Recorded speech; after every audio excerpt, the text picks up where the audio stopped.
Hi friends, welcome to our channel. Kajol ప్రధాన పాత్రలో నటించిన మైథాలజికల్ హారర్ థ్రిల్లర్ మూవీ రీసెంట్గా థియేటర్లో అడుగుపెట్టింది. ఈ సినిమా పాజిటివ్ టాక్తో మంచి కలెక్షన్స్ కూడా రాబడుతుంది. తొందరలోనే ఓటీటీలో కూడా అడుగు పెట్టబోతుంది. ఈ స్టోరీ ఒక గ్రామానికి పట్టిన శాపం చుట్టూ తిరుగుతుంది. ఈ సినిమా పేరేమిటి, ఎందులో స్ట్రీమింగ్ అవుతుంది అనే వివరాలు ఈ వీడియోలో తెలుసుకుందాం.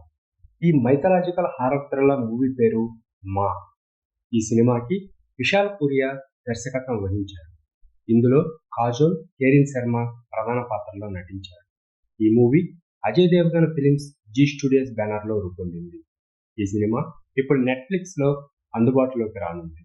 ఇక కథ విషయానికి వస్తే, అంబిక కోల్కతాలో తన భర్త శైలేష్, కుమార్తె శ్వేతతో సంతోషకరమైన జీవితం గడుపుతుంది. శైలేష్ చంద్రపూర్ అనే గ్రామం నుండి వచ్చినవాడు. అక్కడ అతని కుటుంబానికి సంబంధించిన ఒక పాత ఇల్లు ఉంటుంది. అయితే శైలేష్ ఆ గ్రామంతో సంబంధాలు అంతగా ఉండవు. ఎందుకంటే అక్కడ ఏదో ఒక రహస్యం దాగి ఉందని అతను భావిస్తాడు. అయితే శ్వేత తన తాత గురించి, గ్రామం గురించి తెలుసుకోవాలని ఆసక్తి చూపిస్తుంటుంది. ఒకరోజు శైలేష్ తన తండ్రి మరణ వార్త వస్తుంది.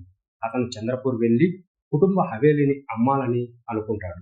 అయితే అక్కడికి వెళ్ళాక గ్రామంలో అతను భయంకరమైన శక్తిని ఎదుర్కొంటాడు. కోల్కతాకు తిరిగి వస్తున్నప్పుడు ఒక రోడ్డు ప్రమాదంలో మరణిస్తాడు.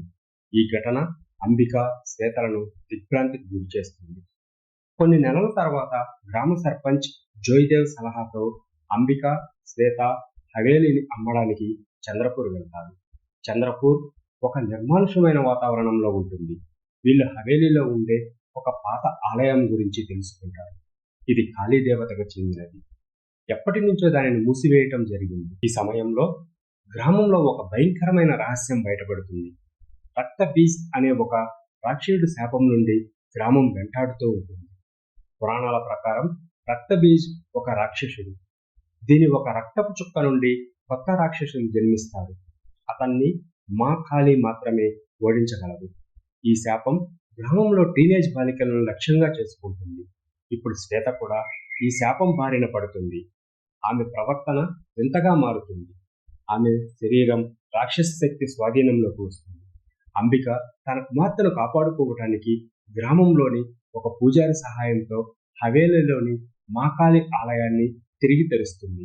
ఆమె పూజలు, ఆచారాల ద్వారా మాకాళి శక్తిని పొందుతుంది. ఆమె రక్తబీజ రాక్షసుతో ఒక భీకరమైన యుద్ధంలో పాల్గొంటుంది. చివరికి అంబిక రాక్షసుని అంతం చేస్తుందా, అతన్ని కాపాడుతుందా, ఆ గ్రామాన్ని పట్టిన శాపం పోతుందా అనే ప్రశ్నలకు సమాధానాలు తెలుసుకోవాలంటే ఈ సినిమాని తప్పక చూడాల్సింది.